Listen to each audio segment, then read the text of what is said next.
Lancement de la caravane itinérante de vaccination contre la Covid-19 dans le Grand Libreville, IAI, un des sites choisis pour vacciner les populations du 5e arrondissement. Nous parlerons également du mouvement d'humeur à la Chambre de commerce de Libreville. Les agents expriment leur mécontentement pour non-cotisation à la Caisse nationale de sécurité sociale, le paiement des salaires et le déblocage de la subvention de l'État depuis 2016. Mesdames et messieurs, chers téléspectateurs, bonsoir. En début de ce journal, nous parlons du lancement de la caravane itinérante de vaccination contre la Covid-19 dans le Grand Libreville. IAI, un des sites choisis pour vacciner les populations du 5e arrondissement de la commune de Libreville. Reportage, les images sont de Floris Mapango. Le site d'IAI a été un des lieux choisis pour vacciner les populations du 5e arrondissement contre le coronavirus. Une opération qui se fait à l'occasion de la caravane itinérante de vaccination contre la Covid-19. Même si ce lancement a débuté timidement, au regard des chaises vides, il a été néanmoins possible. Oui, nous sommes dans le lancement de la campagne contre la Covid-19, voilà, dans la relance, disons la relance. Voilà. Et pourquoi cette relance? Parce que nous savons que la pandémie n'est pas terminée. Certes, nous avons déconfiné, mais la pandémie n'est pas terminée. Donc, nous devons essayer toujours de revenir aux normes, revenir se faire vacciner pour être en bonne santé, pour protéger aussi nos familles. Bon, pour l'affluence, c'est progressivement. Depuis le matin, on a eu pas trop d'affluence, mais au fur et à mesure que le temps avance, les gens ne font que s'approcher et se faire vacciner. Par rapport à la caravane qui vient d'être lancée, nous avons débuté avec la sensibilisation la semaine dernière avec les membres de la société civile. Et aujourd'hui, nous avons commencé avec la caravane, avec la vaccination. Donc, pour aujourd'hui, comme je disais tantôt, il n'y a pas encore vraiment l'affluement, mais il y a quand même du monde qui vient au fur et à mesure. Lors de son discours à la Nation le 8 mars 2022, son Excellence Ali Bongo Ondimba levait toutes ces mesures barrières tout en recommandant le vaccin à la population. En effet, l'insistance de se faire vacciner serait d'une importance capitale. Le vaccin, c'est pour nous protéger déjà, pour avoir une immunité. Et le confinement, c'était pour pouvoir alléger les mesures qui ont été prises.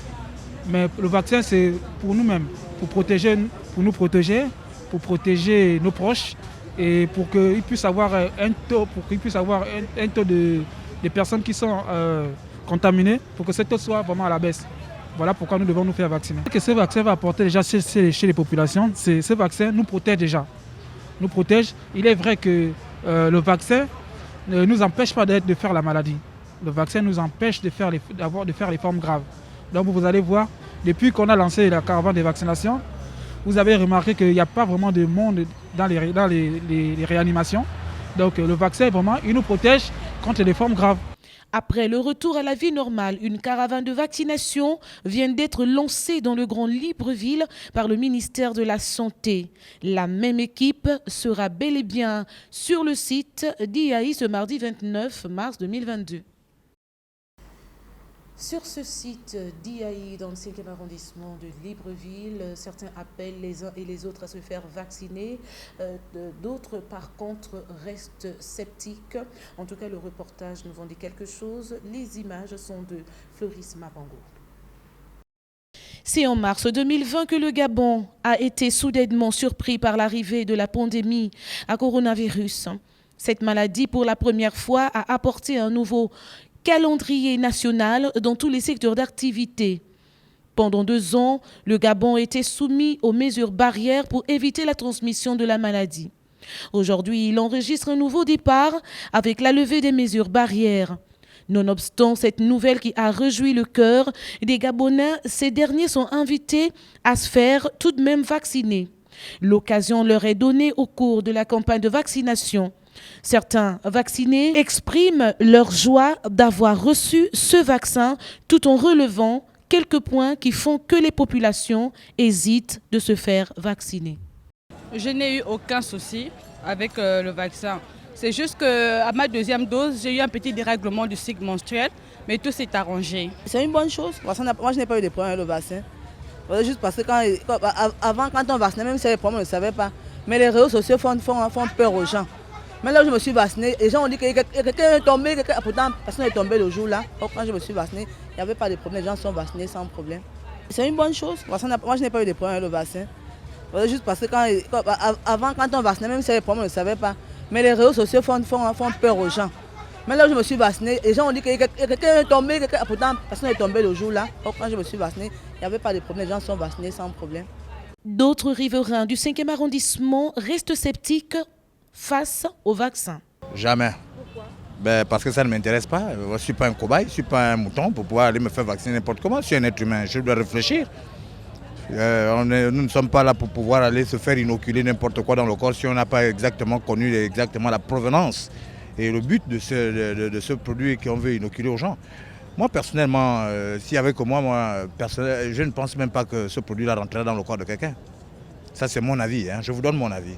Personnel. Cette opération, mise en place par les autorités, ferait, semble-t-il, l'affaire suite à toutes les hésitations observées ici et là. Un message de sensibilisation est véhiculé. Moi, j'invite la population gabonaise à se faire vacciner contre la Covid, car c'est très important. Mais moi, j'aimerais juste que tous ceux qui vont se faire vacciner connaissent leur bilan, c'est-à-dire leur statut de santé. C'est très important car lorsque nous avons un système immunitaire très faible, lorsqu'on se fait vacciner le vaccin de la Covid, le vaccin déjà il est très fort. Donc c'est déjà un système immunitaire qui est très faible, forcément il y aura des répercussions sur la santé. Donc je vous invite à vous faire vacciner. Il n'y a pas de problème, il n'y a pas de santé. N'ayez pas peur, ça fait je suis là. Depuis juin, je suis vaccinée. Je suis en bonne santé, je ne vous en faites pas. Le vaccin, chacun qui décide de se vacciner, plus que même sur le papier qu'on m'a fait remplir, c'est moi-même qui ai pris la responsabilité de me vacciner. On n'oblige personne. Celui qui se sent capable de se vacciner, qu'il aille se faire vacciner. Pour plus de précautions, il serait nécessaire pour les populations d'emboîter le pas pour éviter d'être touchées par cette maladie infectieuse. On parle à présent du mouvement d'humeur à la Chambre de commerce. Les agents de cette structure lèvent le ton au regard des multiples manquements enregistrés dans l'exercice de leurs fonctions. Cette fois-ci, nous laissons la place à Naomi Samba qui apporte plus de précision dans ce reportage. Les images sont de Floris Mapango. Portail quasi fermé, des agents assis confortablement au hall. Un décor inhabituel à la Chambre de commerce de Libreville. Pour cause, un mouvement d'humeur déclenché par le personnel de cette structure, comme nous l'indiquent les bancs de rôle plaqués à des endroits visibles. Au menu de la grève, plusieurs revendications qui perdurent. Alors nous sommes là parce que jusqu'à maintenant, on est en train de partir au 2e mois, les choses n'ont pas bougé. Les choses n'ont pas bougé. C'est vrai qu'on a des promesses positives, oui, mais on ne peut pas vivre de la promesse parce que j'ai faim, je ne suis pas payée. Je suis locataire, je ne peux pas payer mon loyer parce que je ne suis pas payée.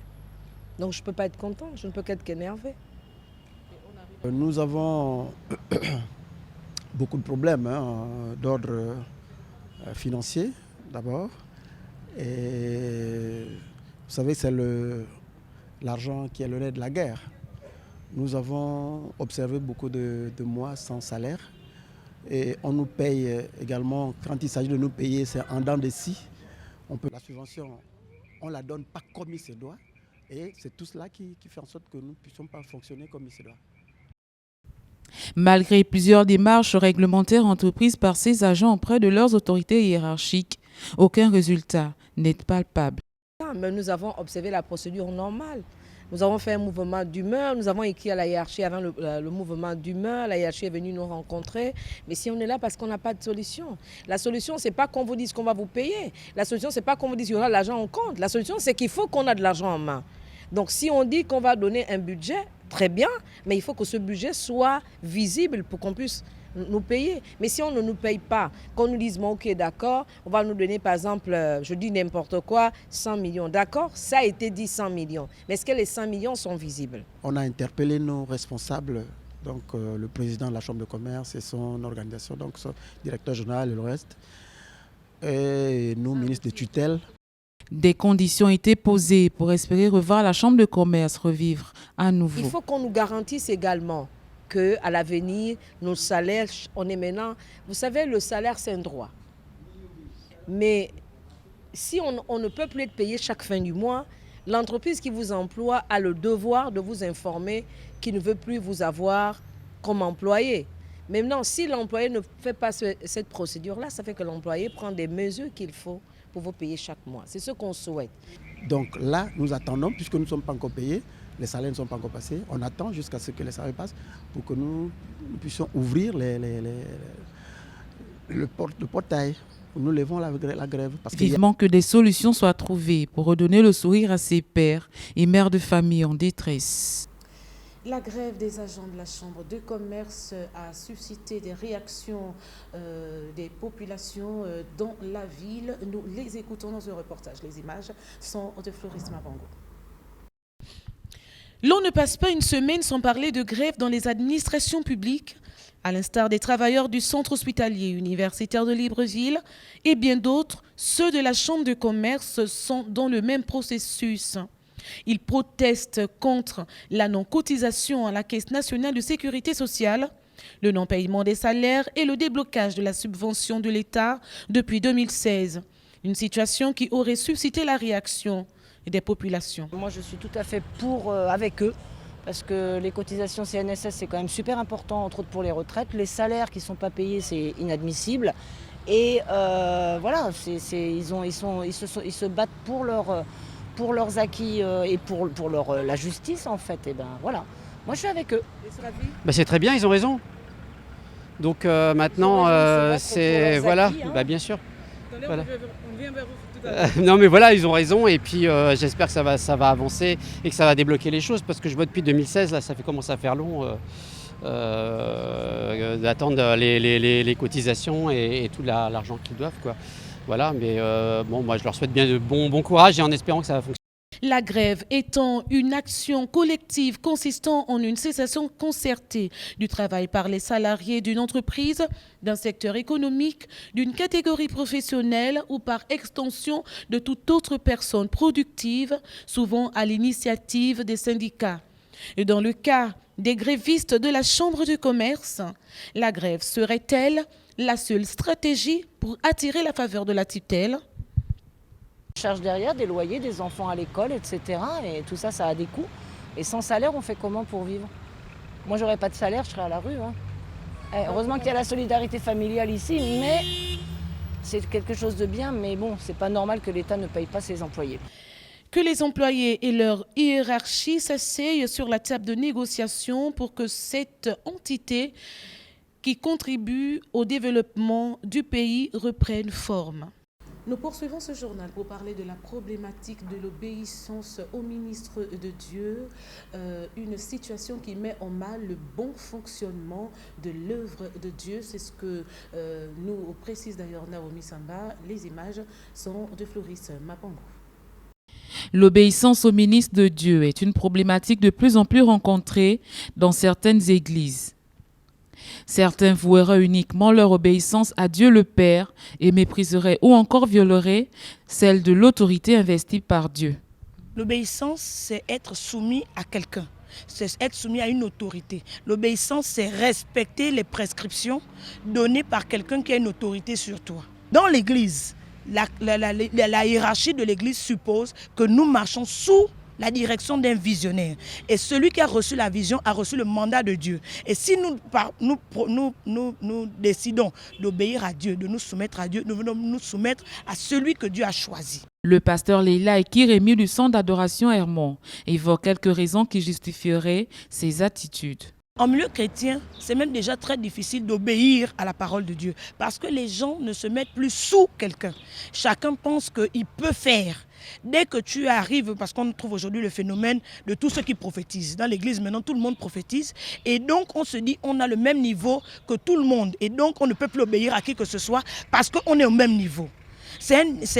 L'obéissance meurt à cause du manque de respect. L'obéissance meurt parce qu'on a l'impression que parce que moi je peux faire ce que l'autre fait, donc je suis au même niveau que lui, je peux faire les mêmes choses que lui et donc je n'ai plus besoin ni d'obéir ni de me soumettre. Et ça, c'est une aberration. Selon la Bible, des conséquences sont infligées à qui ne se conformerait pas à ce principe divin. Il a dit, si tu obéis, tu seras béni dans les champs, dans les villes, tu seras béni. Dans ton grenier, le fruit de tes entrailles sera béni, ton gros et ton menu bétail sera béni. Mais si tu désobéis, tu vas connaître la disette, tu vas connaître la maladie, tu vas connaître la mort. Tu vas même commencer à connaître des problèmes où Dieu ne va pas intervenir pour te secourir. L'obéissance vaut mieux que tous les sacrifices. Et tous ceux qui font preuve de désobéissance font preuve d'orgueil. Et l'orgueil pour Dieu conduit à la chute et à la mort spirituelle. Il est vrai que tout chrétien devrait honorer les serviteurs de Dieu, mais toutefois, il y a des limites à l'obéissance vouée à ces hommes d'église. Aucun fidèle n'est tenu de suivre une opinion contraire à la parole de Dieu venant de ces derniers. Voilà, en religion, avec ce thème, tu es un arbre. Le thème a été développé par la révérende Marie-Ginette Ngimba dimanche dernier lors du culte dominical à l'église du centre d'adoration Hermon. Nous l'écoutons dans ce reportage de Naomi Samba. Les images sont de Boris Mikolo. C'est près d'une heure de temps que la prédication autour du thème « Tu es un arbre » a été décortiquée par la mère de l'église du centre d'adoration Hermon dimanche dernier. Une thématique abordant plusieurs aspects qui contribuent largement au bien-être d'un enfant du royaume de Dieu. Jésus parfois ne va pas regarder au prétexte. Jésus parfois ne va pas regarder aux excuses que tu lui présentes. Ah Seigneur, si je ne suis pas allé à l'église, c'est parce que. Ça veut dire qu'il faut être violent. Lorsqu'il s'agit du royaume, il faut être violent. Il faut apprendre à surmonter les circonstances et à se dire, si je suis sur terre, j'ai un but. Parce que je ne suis pas venu sur terre pour accompagner les autres. Je suis venu, ma parution sur terre est que ma destinée est remplie de quelque chose de surnaturel. Et je dois me connecter au surnaturel. Je dois rester attaché à ce qui produit, à ce qui va faire jaillir, ce qui est peut-être endormi en moi. Le fruit de l'esprit ne provient pas de quelque chose de naturel, mais de la constante présence du Saint-Esprit dans une vie qui craint Dieu. Repars dans ton cœur et tu vois toi-même, trouve toi-même, qu'est-ce que le Seigneur attend de toi? Qu'est-ce que le Seigneur attend de toi? Et que jusque-là, tu refuses de comprendre. Le Seigneur parfois est obligé de durcir les circonstances. Parce que tu ne veux peut-être pas comprendre le petit détail, la petite chose. Tu ne veux pas comprendre par exemple qu'il faut pardonner. Tu ne veux pas comprendre par exemple que si tu es encore rempli d'amertume, l'amertume t'empêchera de produire des fruits. Comme un arbre ne cesse de croître et de produire du fruit, il serait aussi souhaitable que tout enfant de Dieu croisse à tout égard, en tout temps, en portant ce fruit qui est la gloire de Dieu. Toujours dans le même élan, la femme de Dieu a rebondi sur d'autres éléments fondamentaux pour être un arbre qui produit du fruit. Nous l'écoutons toujours dans ce reportage de Naomi Samba, Boris Mikolo pour les images.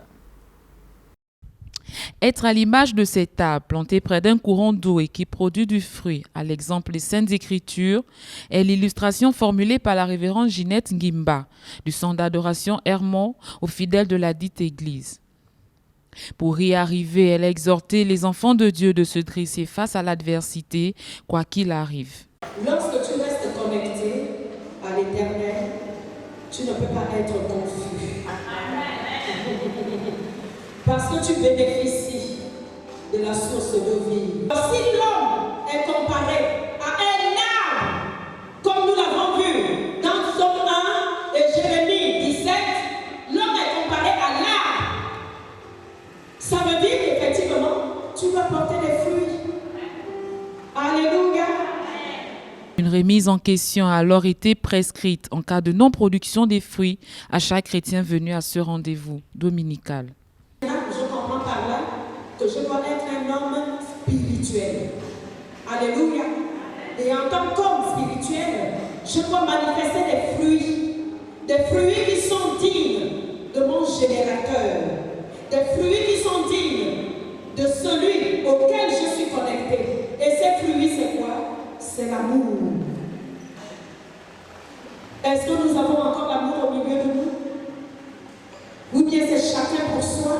Il serait judicieux pour chaque enfant de Dieu de ne pas se limiter qu'à l'écoute de la parole de Dieu, mais surtout de mettre en pratique les enseignements donnés pour une bonne croissance spirituelle.